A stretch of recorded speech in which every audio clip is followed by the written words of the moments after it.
August महिन्याच्या अखेरीस झालेल्या अतिवृष्टीमुळे दक्षिण सोलापूर तालुक्यात मोठ्या प्रमाणात पूरस्थिती निर्माण झाली। यामुळे शेतकरी आणि ग्रामीण कुटुंबांचे मोठ्या प्रमाणात नुकसान झाले।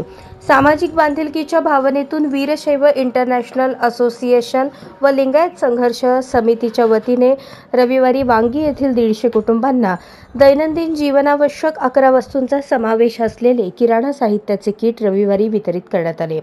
दक्षिण सोलापूर वांगी येथे पुराचे पाणी 10 दिवस थांबून होते, त्यामुळे गावातील प्रत्येक परिवाराचे नुकसान झाले होते।